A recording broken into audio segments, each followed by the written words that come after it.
Bismillahirrahmanirrahim. Assalamualaikum warahmatullahi wabarakatuh. Waalaikumsalam warahmatullahi taala wabarakatuh. Alhamdulillahilladzi an'amana bi ni'matil iman wal Islam. Asyhadu an la ilaha illallah wahdahu la syarika lah wa asyhadu anna Muhammadan abduhu wa rasuluh. Allahumma shalli wa sallim wa barik ala sayyidina Muhammad wa ala alihi wa sahbihi ajma'in. Bersyukur kepada Allah dengan ucapan alhamdulillahirabbil alamin. Bersalawat kepada Rasulullah dengan ucapan Allahumma shalli ala sayyidina Muhammad wa ala ali sayyidina Muhammad. Tadi sebenarnya saya jadwal tidak di sini, cuman saya jadwal itu di Iban di dekat 25, cuman kondisi biasa kaki lagi tak enak. Jadi saya minta tukar sama Pak Haji As-Solani malam ini, beliau jadwal di sini, gitu kan? Mungkin tak tahu beliau ini salah komunikasi dan setelah komunikasi tadi bukan yang punya jadwal yang suruh ke sini, orang lain pula. Biasa, jadi seperti itu. Jadi mudah-mudahan tak ada masalah. Judul kita pada malam hari ini adalah menjadikan kewajiban ibadah itu sebagai kebutuhan.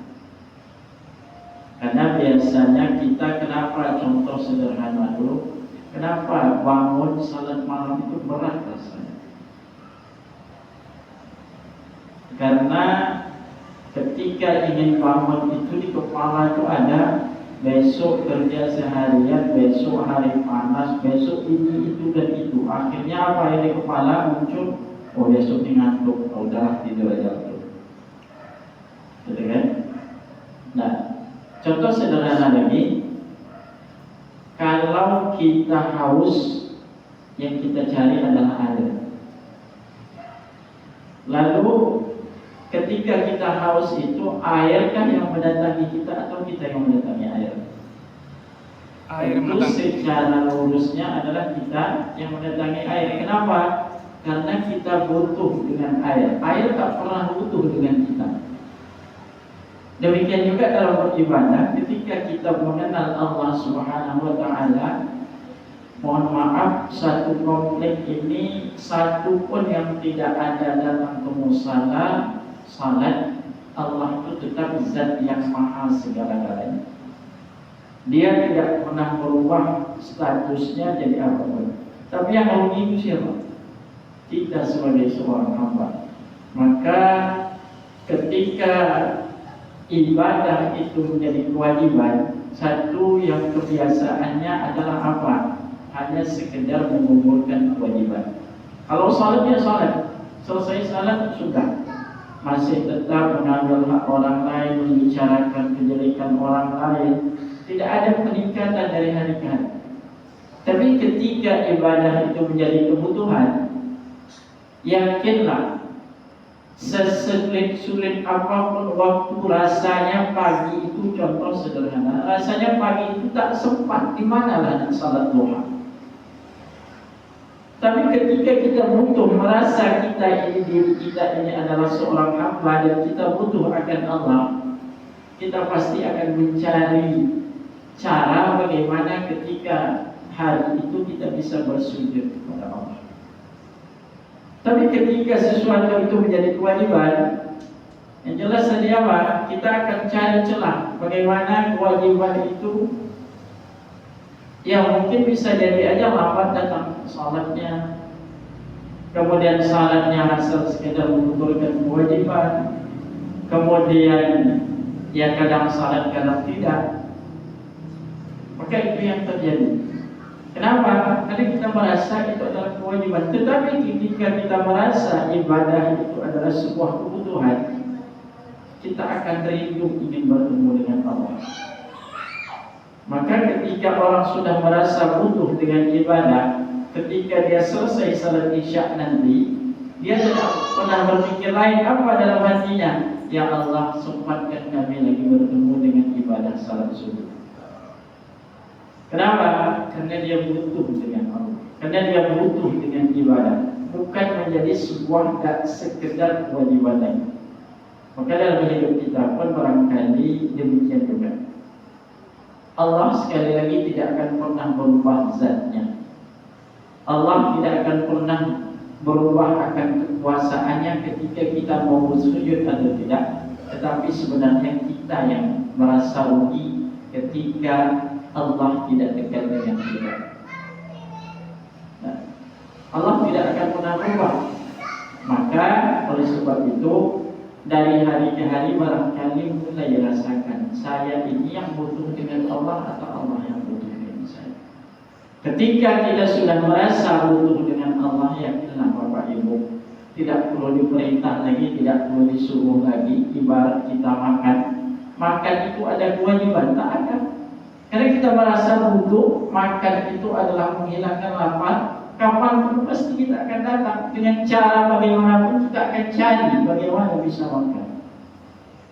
Kalau kita butuh dengan air, bagaimanapun jauhnya air, bagaimanapun sempitnya waktu untuk mencari air, pasti kita akan cari air. Kenapa? Karena sekali lagi kita yang butuh dengan air.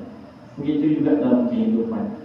Maka di Ramadan ini adalah salah satu disebut oleh ulama adalah syahrul tarbiyah, pendidikan untuk diri kita. Tengok tadi siang hari, kalau di bulan biasa barangkali kita agak sulit nak baca Quran, agak sulit rasanya nak bangun tengah malam. Jangankan nak makan sahur, jangankan nak salat, nak makan saja bangun, mohon maaf lah, buang air kecil saja mungkin agak nanti dulu lah. Tapi ketika Ramadan apa yang kita tunggu? Rasa-rasanya tak ada sedikit waktu itu tidak kita isi dengan ibadah kepada Allah. Kita jadwalkan malam nanti bangun makan sahur, bangun jam 3, salat 2 rakaat, nanti ketika salat selesai makan baca Quran, setelah itu subuh, setelah itu salat subuh. Kan begitu luar biasanya. Kenapa? Karena ketika kita itu merasa, maka di Ramadan inilah kesempatan barangkali kita betul-betul membina kehidupan kita. Fungsikan lagi apa? Wa ma khalaqatul jinna wal insa illa liya'budun. Bapak Ibu rahmati Allah Subhanahu wa taala, yakinlah ketika kita sudah merasa butuh dengan Allah, dunia ini tak ada apa-apanya dengan apa keinginan kita. Kenapa selama ini kita berat rasanya ibadah itu, berat rasanya nak bangun malam itu, berat rasanya nak baca Quran itu? Karena sebenarnya hati kita ini masih terlalu, dunia ini masih besar dibandingkan dengan tujuan kehidupan kita. Dan itulah dari ibadah ke ibadah tidak memberikan bekas. Tetapi ketika sekali lagi merasa ibadah itu adalah kebutuhan, yakinlah Bapak Ibu, coba tak ada waktu sedikit pun itu kita lewatkan kecuali diisi dengan ibadah kepada Allah Subhanahu wa taala. Maka apa kata Ustaz Niazi Hidayat, kalaulah seperti ini yang dilakukan oleh manusia, kita tidak akan pernah takut lagi ditinggalkan oleh rezeki. Kenapa? Karena kita sudah memegang yang punya rezeki. Hari ini kan kita masih takut, kalau tak kerja nanti gimana gitu kan. Kita tak pernah yakin dengan apa? Iyyaka na'budu wa iyyaka nasta'in. Kita katakan itu hanya kepada Engkau kami menyembah, hanya kepada Engkau kami minta tolong. Tapi dalam kenyataannya berbeda. Maka sekali lagi perbaiki ibadah kita. Kalau hari ini mohon maaf, kita sebagai bawahan barangkali kalau jam masuk itu di kantor itu jam 7, kira-kira kita datang jam 7 atau jam setengah 7? Jam 8. Kalau jam 8 itu besok keluar SP ya kan? Terus kita datang jam berapa? Jam setengah 7. Kenapa? Supaya bawahan atasan itu menengok, oh si ada tertib, langsung absen.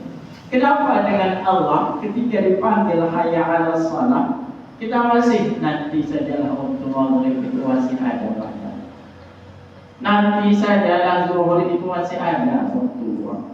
Iya salat Ketika orang salatnya tidak tertib, tak merasa butuh, jadi apa yang terjadi? Mohon maaf, dunianya akan kacau sekacau-kacau. Maka kunci keberhasilan manusia itu apa? Dari setiap hari, dari hari ke hari adalah bagaimana dia tertib ketika salat subuh. Kenapa? Karena kalau dia sudah tertib salat subuh, maka dunia ini ada dalam genggamannya. Kenapa demikian? Ini kata Nabi, barang siapa yang bisa melaksanakan salat qabliyah subuh, maka dia dapat dunia dan isinya. Ya macam mana salat subuh itu sekaligus salat duha jam 8. Nah, pengen pula, ya Allah, kenapalah rezeki aku ini salat? Kata Allah, bukan salah aku, kau minta salah tempat. Kayak gitu.